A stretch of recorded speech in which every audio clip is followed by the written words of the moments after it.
You know, nothing works up an appetite in me like hunting a good friend down like a dog. I was ready to get back to my assignment.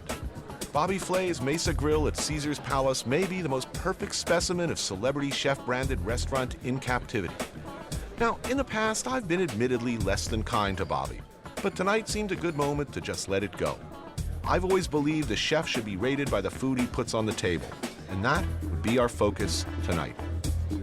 What are your expectations? What I expect is that it's going to be as close to New York as is possible. Still, the very concept of the celebrity chef raises a number of questions, such as, should we expect Bobby Flay to be working in Bobby Flay's kitchen?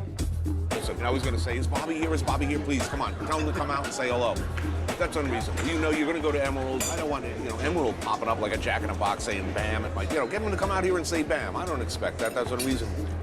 Right. Chairman, starting the afternoon off, we're going to have Bobby Flay's signature tartare. This is the single most overdone dish in the planet right now, the tuna tartare. It's tasty. There's nothing wrong with a chef not being in his kitchen if he's got a good crew, if he's taught them well. If they maintain the same standards that made him famous in the first place, then this will succeed and should succeed. Chairman, one of Bobby Flay's signature dishes here. You have the roasted shrimp, roasted garlic, and tiger shrimp tamale, done with the garlic and cilantro sauce around the plate, and fresh cilantro. Thank you, it's beautiful. Yeah. If, my next door neighbor in Cleveland comes to Vegas and eats at Mesa Grill, I want her to have a realistic sense of what made the guy important in the first place. This is decent food. It's exactly what it says it's going to be. It's not a lie. So I got a little masa and harina stuff, yeah. The shrimp are cooked really nicely. If the food sucked, if the shrimp were rubbery and overcooked, we'd be all over it like a bad rash. Absolutely. This is decent food so far. I mean, I've had a lot of authentic tamales. If I had this in Mexico on the street, I'd say, holy, that is one king hell tamale. You did a good job with it. Yeah.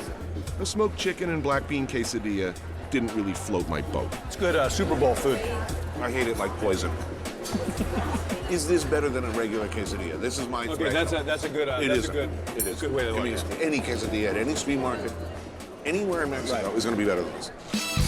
But that dish aside, I kept coming back to the same conclusion. If I just dropped $1,000 out there at Keno, and I walked in here and I sat down, I would be very happy with this. I would say, hey, I had a really good meal at Bobby. I had a nice piece of steak. Nicely cooked. It needs more salt in those potatoes, though. But again, we're nitpicking here on basically a decent dish. No, we're miserable, rotten, evil people. Yeah. Here they brought us in and embraced us. Brought us into the bosom of the family. They're sending us this beautiful tasting menu, and we're like Cleopatra's. It takes a certain powerful workhorse, visionary chef to pull off a restaurant in Vegas. So this is not the elephant graveyard for chefs. No, I think it's a great line and a lovely idea, but it's not bearing out. In fact, they're doing good food in Vegas. I leave Ruhlman passed out in the restaurant. He seems happy here. Now, there are two somewhat inconsistent versions of what happened the next day. Ruhlman claims that I called him in an abusive frenzy. Ruhlman, where are you? I'm on my way to the airport. You filthy swine. Tony, man, I got us a boatload of heavy ordnance. I'm pretty sure that's illegal. Supposed to go out in the desert. Oh, no. Multiple felonies. No. Mayhem. No. Why? Not a good idea. You gutless punk. Sorry, man, you're on your own. We'll burn in hell for this, Ruhlman. However, since this is my show, what really happened was... Hello. Bourdain, it's me. Ruhlman, where are you? I'm on my way to the airport. The airport? I'm out of here. You were supposed to pick me up. No. You're not coming. I find your manners and disposition disagreeable, man. You maroon me. Sorry, man, I can't help you here. You will burn in hell for this, Ruhlman. So when the going gets weird, the weird go driving. I'm going to visit a bit of Vegas past, the Neon Museum Boneyard. While the museum has a number of restored signs displayed on Fremont Street, the Boneyard is 3 acres of Las Vegas signage in ruins. From the big stars with their names and lights to the bit players who changed the bulbs, you get a chill walking through these signs that once lit up the town, and it gets your imagination going. Nothing like the old Vegas, and I mean that. Whatever happened to the real Vegas, the original Vegas? The old Vegas was the best times we had.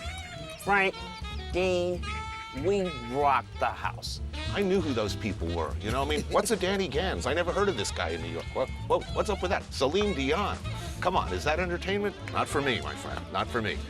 And I know I bust my buns out here. And then after I finish a show, what do? We go to the lounge, and we would do it all over again. Can you imagine Carrot Tops, you know, doing 2 shows a day and then staying up all night drinking and scoring with swinging chicks? I don't think so. Now, as a rule, I don't usually open up to dead people, no matter how swinging they might be. But we had a lot of views in common. Kids, can you imagine? Amusement park rides, that's just so wrong. I mean, it's all about martinis and hookers and gambling. I mean, cigarettes. Kids shouldn't see that, except on my show. All hallucinations, good or bad, must come to an end. So I bid farewell to Sammy and took one last look at those acres of neon. Once the cutting-edge display technology of their day, now just lucky to be museum pieces. Then I hit the road again with a tank full of gas and a head full of weird. There are times when a man needs to be alone with his thoughts. Then there are other times when that man will do anything to avoid those thoughts. Anything, you say? Would that man, for instance, pick up a one-eyed accordion-wielding hitchhiker in the middle of the Nevada desert? Yes, indeed, I would. Carmen was the worst accordion player I've ever heard. A man of few words, I first took him to be a deaf mute and named him after his accordion. Over time, I learned a few things about him. Firstly, he loved the accordion with a passion beyond reason. Secondly, he either didn't know or didn't care that he was awful. And finally, I learned he was on a pilgrimage to the Las Vegas International Accordion Convention. I dropped him off at the Gold Coast while I went looking for some liquid refreshment.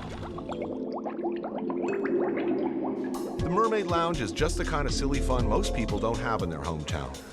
I love this place. I just want to hang out here all night. The jellyfish bar, my aqua waitron.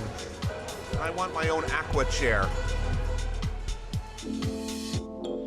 Conventions are to Vegas as schools of krill are to humpback whales, a cloud of nutrients to feed the great beast.